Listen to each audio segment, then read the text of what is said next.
Hello everyone. आज के video में अपन पढ़ने वाले हैं अपना नया टॉपिक। ठीक है, तो आज का जो अपना वीडियो है वो नए टॉपिक पे है और ये जो टॉपिक है वो थ्योरी का है। ठीक है, कहने का मतलब ये है कि पिछले जो वीडियोस थे उसमें अपन ने अपनी रिएक्शन को क्लियर किया था। आज अपन अपने नए वीडियो में पढ़ने वाले हैं थ्योरी। ठीक है, तो थ्योरी का नाम आते ही अपन को सबसे पहले ये पता होना चाहिए कि जब अपन किसी थ्योरी को पढ़ते हैं या किसी हाइपोथेसिस को पढ़ते हैं या किसी रूल को पढ़ते हैं तो क्या होता है कि अपन को सबसे पहले क्या उसके नेम की डिटेल जाननी होती है। ठीक है, और नेम की डिटेल जानने के बाद में अपन बात करते हैं कि ये जो थ्योरी है ये हाइपोथेसिस है या फिर ये रूल है ये किस साइंटिस्ट ने दिया। ठीक है, इसके बारे में अपन डिटेलिंग से बात करते हैं। तो कहने का मेरा मीन्स ये है कि थ्योरी रूल हाइपोथेसिस वगैरह जो होते हैं वो स्टेप बाय स्टेप चलते हैं। ठीक है, तो आज की वीडियो में अपन क्या पढ़ने वाले हैं, थ्योरी। तो थ्योरी पढ़ने वाले हैं तो आपको स्टेप बाय स्टेप समझते जाना है इस थ्योरी को, तभी आपको क्या होगा सारी चीज़ें जो है वो इजीली क्लियर होती जाएंगी। वरना क्या हो सकता है कि अगर आपने एक भी स्टेप मिस कर दिया तो क्या होगा, पूरी थ्योरी आपको अच्छे से समझ में नहीं आएगी। तो सबसे पहले अपन इस थ्योरी का नाम लिखते हैं। तो देखो, आज के वीडियो में अपन पढ़ने वाले हैं अपनी नई थ्योरी और नई थ्योरी का नाम है अपना MOT। ठीक है, यानी आज के वीडियो में अपन पढ़ने वाले हैं अपनी MOT थ्योरी। तो जैसा कि मैंने आपको पहले ही बताया है कि अपन जब किसी थ्योरी को पढ़ते हैं तो अपन क्या करते हैं, सबसे पहले उसके नेम की डिटेल जानने की कोशिश करते हैं। ठीक है, तो यहाँ पर भी अपन सबसे पहले क्या करेंगे, इसके नेमिंग की बात करेंगे। तो देखो, इसका जो नाम है वो क्या बता रही हूँ मैं आपको, MOT बता रही हूँ। तो MOT जो नाम है इसका वो क्या है, शॉर्टकट फॉर्म में है। ठीक है, जैसे कि MOT। अब ये जो M है इसका भी कोई मीन्स होगा, इसका O का भी कोई मीन्स होगा और T का भी कोई मीन्स होगा। आ रही है बात समझ में। तो अभी अपन देखेंगे कि इसके नेम की फुल फॉर्म क्या है। ठीक है, तो चलिए अपन लिखते हैं इसके नेम की फुल फॉर्म। तो यहाँ पर देखो, एम का मीन्स क्या होगा, एम का मीन्स होगा मोलिक्यूलर। क्या होगा, मोलिक्यूलर। ठीक है, और ओ जो है उसका मीन्स होगा यहाँ पर ऑर्बिटल। क्या होगा, ऑर्बिटल। और टी जो है, टी का मीन्स होगा यहाँ पर, जैसा कि अपन थ्योरी पढ़ रहे हैं तो यहाँ पर क्या होगा, इसका मीन्स थ्योरी होगा। तो देखो इसका क्लियर नेम क्या हो गया यहाँ पर, MOT यानी मोलिकुलर ऑर्बिटल थ्योरी। आ रही बात समझ में, क्या नेम हो गया इसका, मोलिकुलर ऑर्बिटल थ्योरी। ये तो हो गई इसके इंग्लिश में नेम की बात। अब अपन बात करते हैं हिंदी में इसको नेम की कैसे बात करेंगे।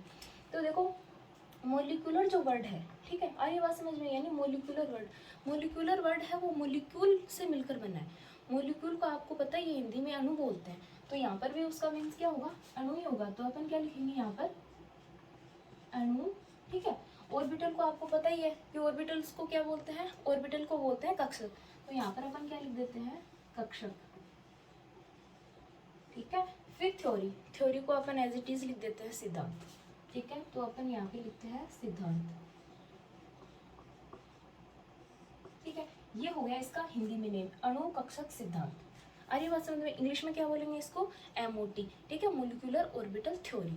आया इसका नेम समझ में आपको। ठीक है, अब अपन बात करते हैं कि जो MOT थ्योरी है वो किसके द्वारा दी गई। ठीक है, यानी इसके साइंटिस्ट की बात करेंगे अब भी अपन। तो देखो, MOT जो थ्योरी है, ठीक है, कोई भी साइंटिस्ट अपनी जब थ्योरी देता है तो वो अपन को क्या बताता है, कोई नई चीज़ बताने की कोशिश करता है। ठीक है, उसी को तो अपन डिस्कवरी बोलते हैं। ठीक है, तो यहाँ पर इन्होंने क्या किया, दो साइंटिस्ट के नेम आते हैं। ठीक है, जनरली अपन उसको क्या बोलते देते हैं कि हुंड एंड मुलिंगन। क्या बोल देते हैं, हुंड एंड मुलिंगन। तो इतने से काम नहीं चलेगा, यहाँ पर क्या होगा, अपन को हुंड और जो मुलिंगन है उसकी मतलब उसका जो नेम है उसका पूरा नेम याद रखना होगा। कई बार क्या होता है, कंपटीशन में एग्जाम में अपन जब बैठते हैं तो क्या होता है, जो पेपर आता है उसमें MOT थ्योरी के बारे में कभी कभी पूछ लेते हैं। तो क्या होता है कि MOT थ्योरी किसने दी, तो अपने क्या याद रहता है कि हुंड एंड मुलिगन। ठीक है, लेकिन वहाँ पर क्या होता है, जो उनके फुल नेम होते हैं, ठीक है, उसमें क्या दिया जाता है, यानी उसको मतलब D ऑप्शन को फर्स्ट में डाल देते हैं, फर्स्ट ऑप्शन होता है उसको D में डाल देते हैं। तो वहाँ पर अपन क्या रहते हैं, कंफ्यूज रहते हैं। तो अभी मैं आपको इस थ्योरी में दोनों साइंटिस्ट के फुल नेम बता के चल रही हूँ। एक बार आप इसके फुल नेम की रीडिंग मार लोगे तो क्या होगा कि आगे अगर आप फुल नेम याद नहीं भी करते हो तब भी क्या होता है कि आपको जब आप एग्जाम में कहीं पर दोगे, एग्जाम किसी चीज़ की दोगे, तो अगर वो फुल नाम आपको उस ऑप्शन में मिलता है तो आप उसको क्लियर याद करके लिख सकते हो। अरे बात समझ में। तो अभी अपन इसके फुल नेम लिखते हैं। तो देखो, हुंड जो है उसको बोला जाता है फ्रेडरिक हुंड। क्या बोला जाता है, फ्रेडरिक, फ्रेडरिक हुंड। ठीक है, और जो मुलिंगन है उसको बोला जाता है रॉबर्ट मुलिंगन। ठीक है, ये देखिए, ये दो साइंटिस्ट थे, ठीक है, फ्रेडरिक हुंड और रॉबर्ट मुलिंगन, ये इनके फुल नेम है। आई बात समझ में? यानी फ्रेडरिक हुंड और रॉबर्ट मुलिंगन, ये क्या है, इनके फुल नेम है, ठीक है। तो ये दोनों साइंटिस्ट जो थे उन्होंने अपनी थ्योरी क्या दी थी, एमओटी थ्योरी दी थी। अब इनके नेमिंग की बात होगी कि एमओटी थ्योरी जो है वो मतलब अपन ने इसके नेम की बात की, इसका फुल नेम क्या है, ठीक है। फिर अपन ने बात की है कि ये जो थ्योरी है किस साइंटिस्ट के द्वारा दी गई। तो मैंने आपको बता दिया कि इसमें क्या होता है, जो पॉपुलर जो है वो दो साइंटिस्ट हैं हमारे, ठीक है, फ्रेडरिक हुंड एंड रॉबर्ट मुलिंगन, ठीक है। अब अपन बात करते हैं कि ये जो साइंटिस्ट हैं दोनों, इन्होंने अपनी जो थ्योरी थी वो किस चीज़ पे दी थी, ठीक है। तो देखो, इन्होंने अपनी थ्योरी थी, ये जो थ्योरी है मोटी, वो इन्होंने दी थी डाई एटॉमिक मॉलिक्यूल। किस पे दी थी, क्या नाम आया यहाँ पर, डाई एटॉमिक मॉलिक्यूल। लिख देती हूँ मैं आपके लिए, देखो यहाँ पर नाम आया है एक डाया एटॉमिक मॉलिक्यूल, ठीक है। क्या नेम आया है यहाँ पर, डाई एटॉमिक मॉलिक्यूल, यानी द्विपरमाणु अणु पे दी थी, ठीक है। अब भाई द्विपरमाणु अणु, ठीक है, नेम से ही अपन को क्लियर हो रही है ये बात कि द्वि मतलब दो, एटम मतलब परमाणु, दो परमाणु, और मॉलिक्यूल यानी दो एटम मिलकर मॉलिक्यूल का निर्माण कर रहे हैं।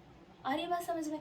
यानी दो एटम आपस में मिलकर क्या कर रहे हैं, मॉलिक्यूल बना रहे हैं। और ये अपन जानते भी हैं कि मॉलिक्यूल का निर्माण दो एटम से होता है, इतनी बात क्लियर होती है। अब अपन को पता ये होना चाहिए कि डाईएटॉमिक जो मॉलिक्यूल है, दो परमाणु आपस में अतिव्यापन कर ले, ओवरलैपिंग करके क्या बना रहे हैं, मॉलिक्यूल बना रहे हैं। तो अपने यहाँ पर ये क्लियर होना चाहिए कि भाई ये दो मिलने वाले, ओवरलैपिंग करने वाले जो एटम है, ठीक है, क्या है, एटम जो है भाई, ये दो एटम क्या बना रहे हैं। देखो मैं आपको एक बार डायग्राम से समझाती हूँ। यानी ये ए है एटम, ठीक है, ये बी एटम है, दोनों ने क्या कर लिया, यहाँ पर ओवरलैपिंग कर ली, क्या कर ली, ओवरलैपिंग कर ली, और इन्होंने क्या बना लिया, एक मॉलिक्यूल का फॉर्मेशन कर दिया, और ये क्या हो गया, ए बी मॉलिक्यूल। आ रही है बात समझ में? अब अपन बात करेंगे जो अतिव्यापन करने वाले हैं, यानी ये दोनों ओवरलैपिंग करने वाले जो क्या है हमारे एटम है, वो समान है या अलग अलग है। आइए बात समझ में? अब यहाँ पर क्या आ गया, एक मेन पॉइंट आ गया कि ये दोनों इक्वल है, समान है, या फिर इनमें कुछ ना कुछ डिफरेंस है, ठीक है, दोनों अलग अलग है। तो इस बेसिस पर डाई एटॉमिक मॉलिक्यूल को दो पार्ट्स में डिवाइड किया गया था। कौन कौन से में? एक तो आता है हमारा समपरमाणु, यानी दो समान परमाणु हो, इसको इंग्लिश में बोलते हैं होमो एटॉमिक मॉलिक्यूल। एक आता है जब दो परमाणु अलग अलग मिलके, दो अलग अलग परमाणु मिलके क्या बना लेते हैं, मॉलिक्यूल का फॉर्मेशन कर लेते हैं, ठीक है। तो उसको अपन क्या बोलते हैं, विषम परमाणु अणु, यानी हेटेरोएटॉमिक मॉलिक्यूल। देखो उसकी बात करते हैं अपन। तो डाईएटॉमिक मॉलिक्यूल को दो पार्ट्स में इन्होंने डिवाइड किया, ठीक है, यानी इन्होंने अपनी थ्योरी द्विपरमाणु अणु पे दी थी। तो द्विपरमाणु अणु यहाँ पर नाम आया तो अपन को इसकी डिटेलिंग भी जाननी पड़ती है, ठीक है। ऐसे तो है नहीं कि द्विपरमाणु अणु नेम आ गया अपन ने पढ़ लिया, ऐसा नहीं होता। अपन को एक एक नेम जो है उसकी क्लियर डिटेल अगर पता होगी तो अपने अच्छे तरीके से क्या होती है, हर चीज़ समझ में आती है, और फिर उसमें इंटरेस्ट आता है पढ़ने में। अगर अपन इस बारे में नहीं जानते, किसी वर्ड के बारे में अपन को कहीं पर कंफ्यूज होता है, उसको अपन नहीं जानने की कोशिश करते, तो क्या होता है कि वो हमेशा वहाँ पर दिक्कत ही रह जाती है। अरे बात समझ में? तो यहाँ पर डाईएटॉमिक मॉलिक्यूल का नेम आया, तो डाईएटॉमिक मॉलिक्यूल के बारे में अपन जानते हैं। देखो सबसे पहले अपन पढ़ते हैं होमो एटॉमिक मॉलिक्यूल। क्या पढ़ते हैं?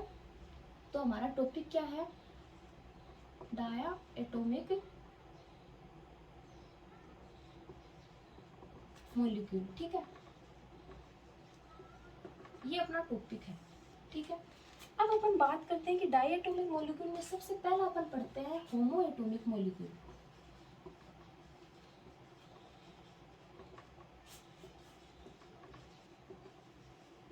ठीक है, यानी अपन पढ़ते हैं यहाँ पर होमो एटॉमिक मॉलिक्यूल, ठीक है। होमो एटॉमिक मॉलिक्यूल जो है उसको अपन इंग्लिश में वो हिंदी में बोलते हैं समपरमाणु अणु, ठीक है। क्या बोलते हैं? समपरमाणविक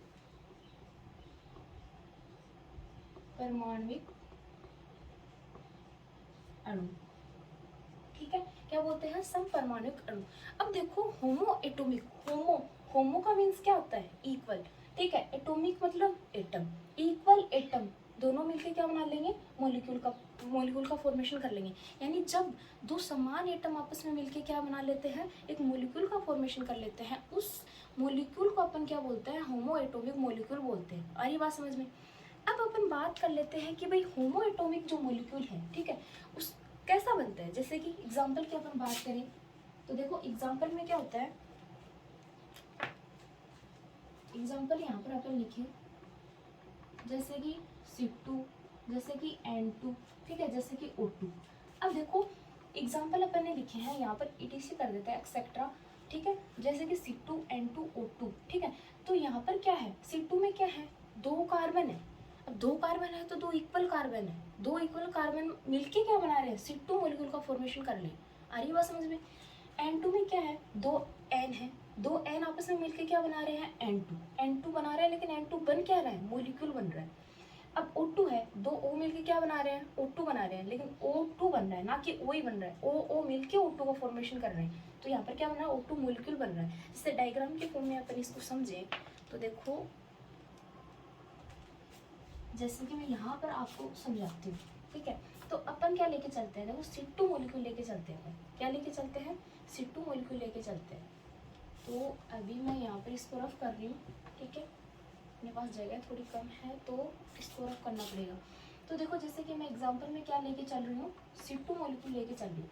तो C2 मॉलिक्यूल में क्या होगा, देखो अपन सबसे पहले C का क्या लिखते हैं, इलेक्ट्रॉनिक कॉन्फ़िगरेशन लिख लेते हैं, यानी 1s2 2s2 2p2, ठीक है, 1s2 2s2 2p2। आ रही बात समझ में। अब अपन इसको फिलअप करते हैं, ठीक है, जैसे कि इसका डायग्राम बनाते हैं। तो देखो, ठीक है, ये इसका हो गया सेंटर। सेंटर में आपको पता ही है पॉजिटिव चार्ज होता है, ठीक है। फिर अपन बात करते हैं इसके सेकंड सेल की, ठीक है। अब देखो मेरी बात यहाँ पे ध्यान से सुनिएगा आप। 1s2 सेल 1 है, 1 सेल में कितने इलेक्ट्रॉन है, मैं यहाँ पर ऑर्बिटल की बात नहीं कर रही हूँ, ठीक है। ऑर्बिटल तो क्या है, s p s second s, लेकिन मैं यहाँ पर किसकी बात कर रही हूँ, सेल की बात कर रही हूँ। 1s2 2, ठीक है, इन चीज़ों की बात कर रही हूँ। तो यहाँ पर आपको दिखाई दे रहा है कि फर्स्ट सेल में कितने इलेक्ट्रॉन है, 2 इलेक्ट्रॉन है, तो आपने यहाँ पर 2 इलेक्ट्रॉन फिल कर दिए। आइए बात समझ में। अब देखो यहाँ पर सेकंड सेल में टोटल कितने इलेक्ट्रॉन है, मैं ये नहीं पूछ रही हूँ कि S में कितने हैं, P में कितने हैं, मैं पूछ रही हूँ सेकंड सेल में कितने हैं। तो सेल में क्या होगा, सेकंड यानी दोनों जो एक ही सेल है, सेकंड सेल है, ये भी सेकंड सेल है, बट यहाँ पर क्या होता है, अपन इसको तोड़ के इसलिए लिखते हैं क्योंकि यहाँ पर क्या हो रहा है, ये ऑर्बिटल अलग अलग है, ठीक है। तो प्लस कर देते हैं इनको दोनों को जोड़ के लिखते हैं अपन। तो 2 + 2 यानी 4 इलेक्ट्रॉन है, तो अपन इसको इस तरीके से फिलअप कर रहे हैं।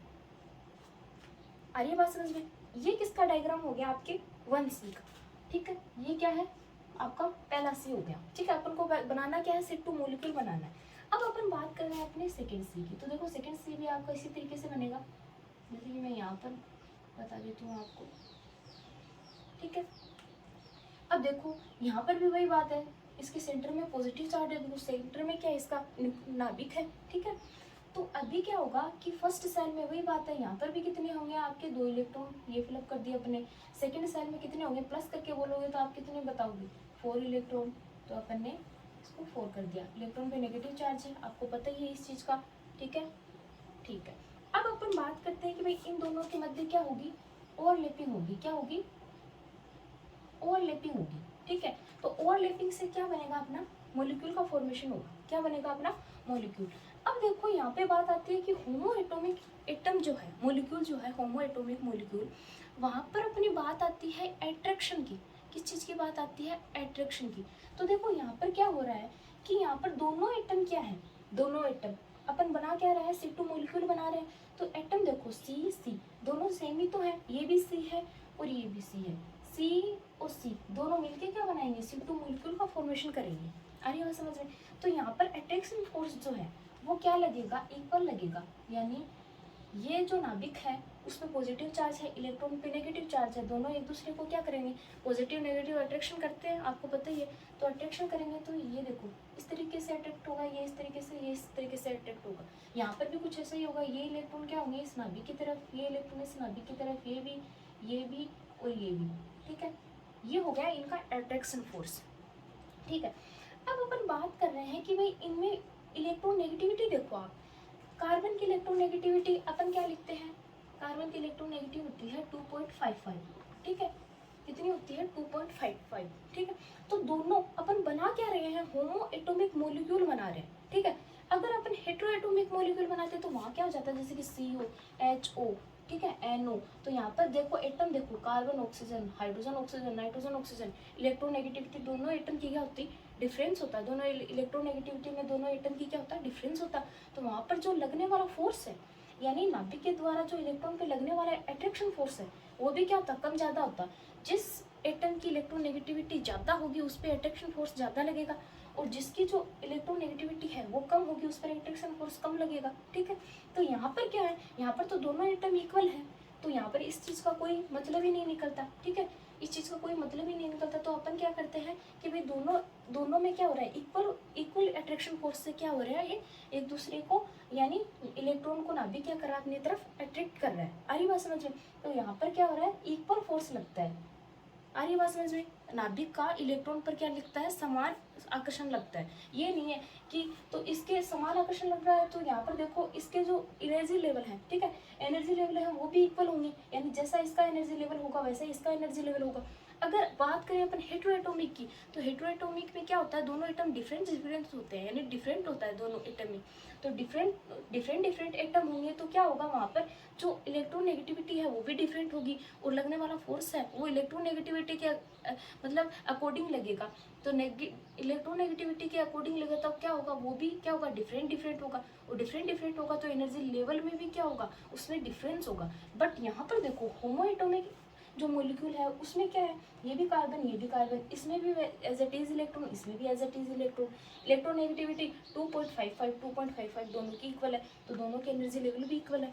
अब बात करते हैं अपन हेटेरोएटॉमिक की। आई होप आपको समझ में आ गया होगा ये होमोएटॉमिक मॉलिक्यूल। अगर नहीं समझ में आता तो आप पूछ सकते हो। तो देखो अभी अपन बात करते हैं हेटेरोएटॉमिक मॉलिक्यूल की, ठीक है। तो देखो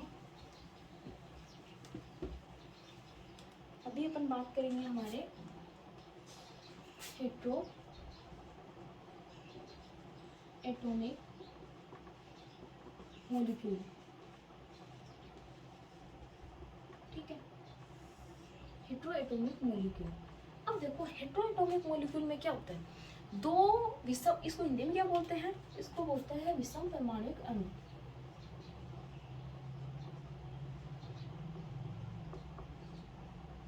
ठीक है, विषम परमाणुक अणु। अब देखो विषम नाम आ गया, यहाँ पर क्या आ गया, हेट्रो को हिंदी में बोलते हैं, हेट्रो का जो रिलेशन है वो लिया जाता है विषम से। विषम मतलब डिफरेंट टाइप के एटम। ठीक है, तो यहाँ पर नेम को तोड़ो। सबसे पहले आप किसी चीज को पढ़ते हो तो वहाँ पर आपको आधे से ज्यादा डेफिनेशन किस में मिल जाती है, उसके नेम में ही मिल जाती है। जैसे कि हेटेरोएटॉमिक मॉलिक्यूल, हेट्रो का मीन्स विषम, एटॉमिक एटम, दोनों मिलकर क्या बनाएंगे, मॉलिक्यूल। यानी दो विषम परमाणु आपस में मिलकर किसका फॉर्मेशन करेंगे, मॉलिक्यूल का फॉर्मेशन करेंगे। तो विषम परमाणु मतलब जब दो अलग अलग एटम आपस में मिलकर किसी मॉलिक्यूल का फॉर्मेशन करते हैं, तो अपन उस मॉलिक्यूल का क्या बोलेंगे, हेटेरोएटॉमिक मॉलिक्यूल। आइए बात समझ में। एग्जाम्पल की अपन बात करें तो देखो एग्जाम्पल इसमें लिया जाता है, अपन एग्जाम्पल इसमें देते हैं, जैसे कि CO, जैसे कि मैंने आपको पहले ही बताया था। अपन इसमें डालेंगे CO, HO, यहाँ पर आ जाता है अपना NO, ठीक है, ETC डाल देते हैं यहाँ पर। तो देखो ये जो इसके एग्जाम्पल है, यानी CO, HO, NO, इनमें देखो आप, एक एटम तो कार्बन है, सेकेंड एटम क्या है, ऑक्सीजन। फर्स्ट एटम क्या है, हाइड्रोजन। सेकेंड एटम क्या है, ऑक्सीजन। फर्स्ट एटम क्या है, नाइट्रोजन। सेकेंड एटम क्या है, ऑक्सीजन। दो अलग अलग एटम है ना, वहाँ पर क्या था, C2 था, O2 था, ठीक है, N2 था, ठीक है, F2 था, ठीक है, मतलब दो सेम एटम थे, यहाँ पर दो डिफरेंट टाइप के एटम आ रहे हैं, इसलिए तो अपन इसको हेटेरोएटॉमिक मॉलिक्यूल बोल रहे हैं। तो देखो अब अपन इसके बारे में जानते हैं, ठीक है। तो जैसे कि फर्स्ट बार अपन ने उसका डायग्रामेटिक तरीके से डिटेल में पढ़ा था, अभी अपन इसकी भी डिटेल क्या आती है, डायग्राम के फॉर्म में पढ़ते हैं, ठीक है।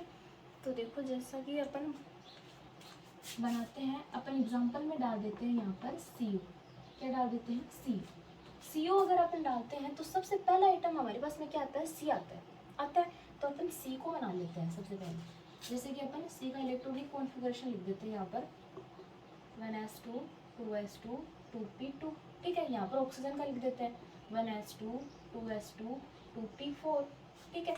यानी अब देखो वैलेंस शेल में देखो इसके तो 4 इलेक्ट्रॉन हैं और इसके 6 इलेक्ट्रॉन हैं, ठीक है। ये बात भी आपको क्लियर करनी होती है साथ साथ। तो अभी अपन बना रहे हैं C का। सी का तो वही बनेगा जो अपन फर्स्ट बार बना के आए हैं, ठीक है। अब इलेक्ट्रॉन देखो, फर्स्ट सेल में से 2 है तो अपन ने इसमें डाल दिए 2 इलेक्ट्रॉन, ठीक है। सेकंड सेल में प्लस करके लिख देते हो आप, तो प्लस करके लिखोगे तो 4, तो यहाँ पर अपन ने डाल दिया इसको 4 इलेक्ट्रॉन, ठीक है। अब अपन बात करते हैं यहाँ पर नीचे अपन डाल देते हैं इसका कि भाई ये सी का क्या है, डायग्रामेटिक फॉर्म है, ठीक है। अब अपन बनाते हैं ओ का, तो देखो ओ का भी क्या बनेगा, सेकेंड सेल ही है ओ में भी, ठीक है। अपन डाल देते हैं पॉजिटिव चार्ज, ठीक है, बिकॉज न्यूक्लियस पर हमेशा पॉजिटिव चार्ज है। फिर अपन बात करते हैं कि फर्स्ट सेल में 2 इलेक्ट्रॉन होते हैं, सेकंड में देखो प्लस करके देखो, प्लस करके देखोगे तो क्या आएंगे 6 आएंगे, तो 6 इलेक्ट्रॉन डाल देते हैं अपन यहाँ पे,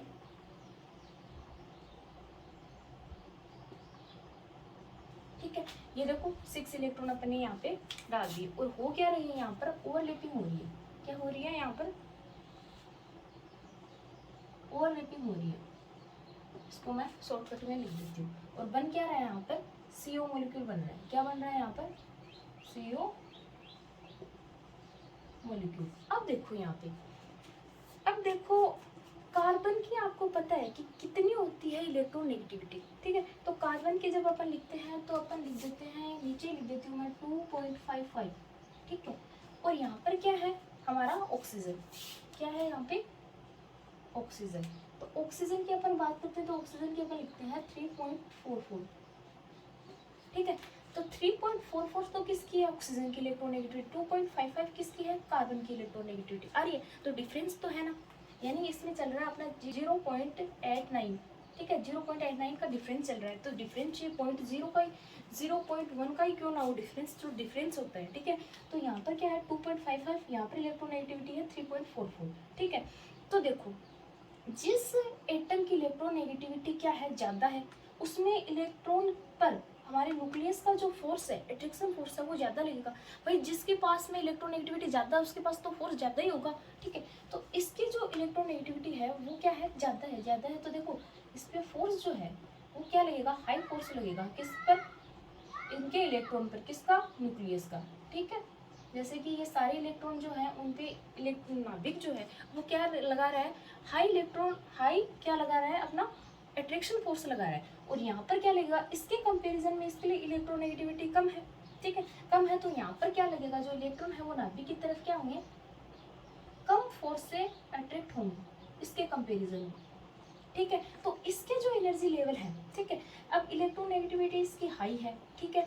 फिर इस पर जो न्यूक्लियस है उसका जो अट्रैक्शन फोर्स है वो भी हाई लग रहा है, तो इसकी जो एनर्जी लेवल है, ठीक है, क्या है, एनर्जी लेवल है वो लो होंगी, यानी लोअर एनर्जी लेवल होंगी, ठीक है, यानी कम कम ऊर्जा स्तर होंगी, कम ऊर्जा लेवल में वो क्या होंगे, व्यवस्थित होंगी। बट यहाँ पर क्या होगा, इसका अट्रैक्शन फोर्स है वो क्या लग रहा है, इस पर कम लग रहा है ना, कम लग रहा है, तो वो क्या होंगे, हाई एनर्जी लेवल में व्यवस्थित होंगे। आ रही है बात समझ में, और इसके क्या होंगे, लोअर एनर्जी लेवल में व्यवस्थित होंगे, ठीक है। क्यों, क्योंकि देखो एक तो अट्रैक्शन फोर्स ज्यादा, एक तो किसी चीज पे 2 चुंबक आप लेओगे तो एक तो हाई अट्रैक्शन फोर्स लगे उस पर, ठीक है, तो वो क्या होंगे, ज्यादा अट्रैक्शन फोर्स लगेगा तो वो क्या होंगे, ज्यादा अटैच होंगे। और एक होगा कि उस पर अट्रैक्शन फोर्स कम लग रहा है तो वो क्या होंगे, एक दूसरे के साथ में कम अटैच होंगे, ठीक है। कम अटैच होंगे तो वो वैसे ही हायर एनर्जी लेवल में चले जाएंगे, ठीक है, उनके ऑर्बिटल्स। और इनके ऑर्बिटल्स क्या होंगे, जो हाई अट्रैक्शन फोर्स लग रहा है तो वो क्या होंगे, ज्यादा अट्रैक्ट होंगे, ज्यादा अट्रैक्ट होंगे तो वो क्या होंगे, लोअर एनर्जी लेवल में व्यवस्थित होंगे। आ रही है बात समझ में। तो ये था आपका डाई एटॉमिक मॉलिक्यूल, जिसमें अपन पढ़ रहे थे हेट्रो एटॉमिक मॉलिक्यूल, ठीक है। वैसे ही अपन HO को देख लेंगे, वैसे ही अपन क्या लेंगे, NO को देख लेंगे। आ रही है बात समझ में। तो यहाँ पर मेरा कहने का मीन्स ये था, यहाँ पर डाई एटॉमिक मॉलिक्यूल की बात हुई थी। डाई एटॉमिक मॉलिक्यूल जो है उसके बारे में अपन को जानना बहुत ज़रूरी होता है। हर एक मीन्स का क्या होता है, कुछ ना कुछ मतलब निकलता है। तो डायटोमिक मॉलिक्यूल जो थे अपन ने उसको डिवाइड किया तो हमारे पास में 2 फॉर्म निकलती है, एक तो होमो एटॉमिक मॉलिक्यूल की निकलती है, एक हेट्रो एटॉमिक मॉलिक्यूल की निकलती है। आ रही बात समझ में। तो अपन ने होमो एटॉमिक मॉलिक्यूल में क्या देखा, हमने देखा कि भाई होमो एटॉमिक मॉलिक्यूल में 2 एटम है तो इक्वल है तो उनकी एनर्जी इलेक्ट्रोनेगेटिविटी भी इक्वल है, ठीक है। वो उन पर जो इलेक्ट्रॉन जो है, ठीक है, उनके ऑर्बिटल्स में प्रेजेंट जो इलेक्ट्रॉन है उन पर न्यूक्लियस का जो फोर्स है वो भी क्या लग रहा है, इक्वल लग रहा है। बट जब हेट्रोएटॉमिक मॉलिक्यूल की बात आती है तो वहाँ पर 2 एटम अपन को क्या मिल जाते हैं, डिफरेंट टाइप के मिल जाते हैं। तो डिफरेंट एटम होंगे तो उनकी इलेक्ट्रोनेगेटिविटी भी डिफरेंट होगी। इलेक्ट्रोनेगेटिविटी डिफरेंट होगी तो जो उनके ऑर्बिटल में प्रेजेंट इलेक्ट्रॉन है उन पर जो न्यूक्लियस का जो अट्रैक्शन फोर्स है वो भी क्या लगेगा, डिफरेंट डिफरेंट ही लगेगा, किसी पे हाई लगेगा, किसी पे ज़्यादा लगेगा। तो देखो जिस एटम पर अट्रैक्शन फोर्स क्या लगेगा, कम लगेगा, यानी कम लगेगा, यहाँ पर कम लग रहा है, तो इसके एनर्जी लेवल तो क्या होंगे, हायर एनर्जी लेवल में, इसके ऑर्बिटल क्या होंगे, हायर एनर्जी लेवल के होंगे। और इस पर क्या लग रहा है, अट्रैक्शन फोर्स ज़्यादा लग रहा है, तो इसके जो एनर्जी लेवल है वो क्या होंगे, लोअर एनर्जी लेवल में होंगे। आ रही बात समझ में? ये था हमारा डाई एटोमिक मोलिक्यूल। अब देखो एक फॉर्म आती है यहाँ पर एमओटी के बारे में, वो है उसकी कंडीशन की, किस चीज़ की आती है, उस चीज़ की कंडीशन क्या आती है। देखो जब मुरलीकन एंड हुड ने अपनी थ्योरी दी थी तो उन्होंने बताया था कि क्या बनना है, दो एटम जब आपस में ओवरलैप्ड होते हैं तो क्या बनता है, मॉलिक्यूल का फॉर्मेशन होता है। लेकिन उन्होंने कुछ कंडीशन अप्लाई की थी, यानी कुछ कंडीशन आप लोगे तभी जाके क्या बनेगा, एक स्टेबल मॉलिक्यूल का फॉर्मेशन होगा। तो उन्होंने कौन कौन सी कंडीशन दी थी उनकी अपन बात कर लेते हैं। तो अपन यहाँ पर डालते हैं अपना टॉपिक कंडीशन। ठीक है, क्या क्या कंडीशन रखी थी उन्होंने। तो उन्होंने फर्स्ट कंडीशन जो थी वो रखी थी अप्रोक्सीमेट, ठीक है, approximate equal energy of atomic orbital. ठीक है, यानी approximate equal energy of atomic orbital, यानी आपको जब आप किसी मॉलिक्यूल का फॉर्मेशन कर रहे हो, ठीक है, तो यहाँ पर ध्यान देने की बात क्या है, अप्रोक्सीमेट इक्वल एनर्जी। ठीक है, यानी जब आप किसी मॉलिक्यूल का फॉर्मेशन कर रहे हो और किस चीज़ से कर रहे हो, दो एटम मिलके आपको क्या मिलेंगे, दो एटम जब ओवरलैप्ड होंगे तो वो क्या बनाएंगे, मॉलिक्यूल का फॉर्मेशन करेंगे। बट ओवरलैप्ड होने वाले एटम जो है, ठीक है, उनकी एनर्जी क्या होनी चाहिए, या तो कंप्लीटली उनको इक्वल एनर्जी के ले हो आप, या फिर अप्रोक्सीमेट यानी लगभग समान ऊर्जा के ले हो। आ रही बात समझ में? ये नहीं है कि एक एटम की तो आपने एनर्जी ज़्यादा कर दी, एक एटम की आपने एनर्जी क्या कर दी, कम कर दी। तो क्या होगा, इससे जो बनने वाला अपना मॉलिक्यूल है, ठीक है, पहले बात तो उसका फॉर्मेशन नहीं होगा। ठीक है, अगर फॉर्मेशन भी हो जाता है किसी कंडीशन में तो वो क्या होगा, स्टेबल नहीं होगा। ये इनकी फर्स्ट कंडीशन थी। ठीक है, अब सेकेंड कंडीशन जो आती है वो अपन लिखते हैं ओवरलैपिंग। ठीक है, high overlapping of atomic orbital. ठीक है, सेकेंड पॉइंट हमारा क्या आता है, high overlapping of atomic orbital, यानी जो एटॉमिक ऑर्बिटल हैं वो दोनों आपस में क्या हो रहा है, ओवरलैप्ड हो रहे हैं। तो उनकी जो ओवरलैपिंग है वो किस तरीके की होनी चाहिए। ठीक है, एक तो होता है कि वो दोनों एटम एक दूसरे के ऊपर क्या होंगे, कंप्लीटली ओवरलैप्ड हो जाए। एक होता है कि वो क्या हो, यानी कंप्लीटली ना हो, एक ओवरलैपिंग में क्या हो, थोड़ा डिफरेंस हो, कम ओवरलैपिंग हो। तो क्या होगा, जो मॉलिक्यूल हमारा बनेगा, ठीक है, वो पहले बात तो उसका फॉर्मेशन होगा ही नहीं, होगा तो भी वो क्या होगा, स्टेबल नहीं होगा। तो स्टेबल और कंप्लीटली क्लियर मॉलिक्यूल बनाने के लिए अपन को क्या करना होगा, उनकी जो ओवरलैपिंग है, ठीक है, वो हाई करनी होगी। ठीक है, जितनी ज़्यादा ओवरलैपिंग दो एटम के मध्य होगी उतना ही ज़्यादा क्या बनेगा, स्टेबल मॉलिक्यूल का फॉर्मेशन होगा। ये इन्होंने अपनी कंडीशन में सेकेंड पॉइंट दिया था। अब अपना थर्ड पॉइंट आता है, तो थर्ड पॉइंट इन्होंने दिया था डिस्प्लेसमेंट पे। ठीक है, इस पे दिया था डिस्प्लेसमेंट पे। ठीक है, displacement of electron in molecule. ठीक है, यानी डिस्प्लेसमेंट ऑफ इलेक्ट्रॉन, डिस्प्लेसमेंट को हिंदी में अपन बोलते हैं विस्थानीकरण। ठीक है, यानी विस्थापन, विस्थानीकृत इलेक्ट्रॉन, यानी किस तरीके से इलेक्ट्रॉन जो है वो मॉलिक्यूल में विस्थापन करते हैं। ठीक है, किस तरीके से वो गति करते हैं। तो उनका जो डिस्प्लेसमेंट है वो जितना ज़्यादा होगा, यानी चक्रण मान लो आप। ठीक है, यानी किसी भी एटम में इलेक्ट्रॉन जितने ज्यादा विस्थापित होंगे, ठीक है, जितने ज्यादा चक्रण करेंगे, जो बनने वाला मॉलिक्यूल है, आपको बताइए कि दो एटम है, ठीक है, प्लस प्लस दोनों ओवरलैपिंग क्या करके क्या बना रहे हैं, मॉलिक्यूल का फॉर्मेशन कर रहे हैं। तो भाई अगर एटम आपस में ओवरलैपिंग करके मॉलिक्यूल का फॉर्मेशन करा रहे हैं, तो एटम में जब इलेक्ट्रॉन है तो मॉलिक्यूल में तो इलेक्ट्रॉन होंगे ही। ठीक है, तो चक्रण अगर इलेक्ट्रॉन में इलेक्ट्रॉन का चक्रण अगर एटम में हो रहा है तो वो मॉलिक्यूल में होगा। आ रही बात समझ में? तो यहाँ पर क्या बताना चाह रही हूँ मैं आपको, मैं बताना चाह रही हूँ डिस्प्लेसमेंट का यहाँ पर मतलब क्या है। डिस्प्लेसमेंट मतलब हो रहा है कि चक्रण, उनका विस्थापन, यानी किस में हो रहा है, मॉलिक्यूल में। आप यहाँ पर एटम भी कर सकते हो, क्योंकि एटम आपस में मिलके तो मॉलिक्यूल का फॉर्मेशन कर रहे हैं ना। तो यहाँ पर अपन ने इसीलिए मॉलिक्यूल लिखा है। तो displacement of electron in molecule, जितना ज्यादा चक्रण होगा किसमें, इलेक्ट्रॉन का, आप एटम में बोल सकते हो या मॉलिक्यूल में बोल सकते हो, वो बनने वाला जो मॉलिक्यूल है ना वो उतना ही ज्यादा स्टेबल बनेगा। तो इन्होंने ये 3 कंडीशन अपनी थ्योरी में अप्लाई की थी कि भाई आप अप्रोक्सीमेट इक्वल एनर्जी रखोगे, हाई ओवरलैपिंग रखोगे, डिस्प्लेसमेंट ऑफ इलेक्ट्रॉन जितना ज़्यादा चक्रण होगा, यानी एटम आप ले रहे हो तो उसमें चक्रण जो है इलेक्ट्रॉन को जितना ज़्यादा होगा उतना ही ज़्यादा अपने पास में क्या बनेगा, स्टेबल मॉलिक्यूल का फॉर्मेशन होगा। तो ये क्या थी, ये तो अभी अपन पढ़ रहे हैं एमओटी की कंडीशन। उसने डाइएटोमिक मॉलिक्यूल पे अपनी थ्योरी दी, तो डाइएटोमिक मॉलिक्यूल क्या होता है, फिर अपने उसके पार्ट्स पढ़े हैं, ठीक है। तो अभी इसका डायग्रामेटिक फॉर्म बाकी है एमओटी की, ठीक है। फिर अपन बात करेंगे कि भाई C2 के लिए अपन एमओटी किस तरीके से निकालें, HO के लिए, MO के लिए, ठीक है। तो अलग अलग जो एटम है, हेट्रो और होमो, दोनों के लिए अपन एमओटी को किस तरीके से डिफाइन करते हैं, किस तरीके से उसको, उसके इलेक्ट्रॉन होते हैं वो एमओटी के फॉर्म में अपन फिलअप करते हैं, वो बात अपन करेंगे। तो आज के वीडियो में अपन इतना ही पढ़ते हैं, ठीक है। नेक्स्ट वीडियो हमारा जो होगा वो किस पे होगा, इसके डायग्रामेटिक फॉर्म पे होगा। इसके क्या होगा, इलेक्ट्रॉन कॉन्फ़िगरेशन अपन किस तरीके से एमओटी की फॉर्म में लिखते हैं उस पे होगा। तो अभी के लिए ओके स्टूडेंट्स।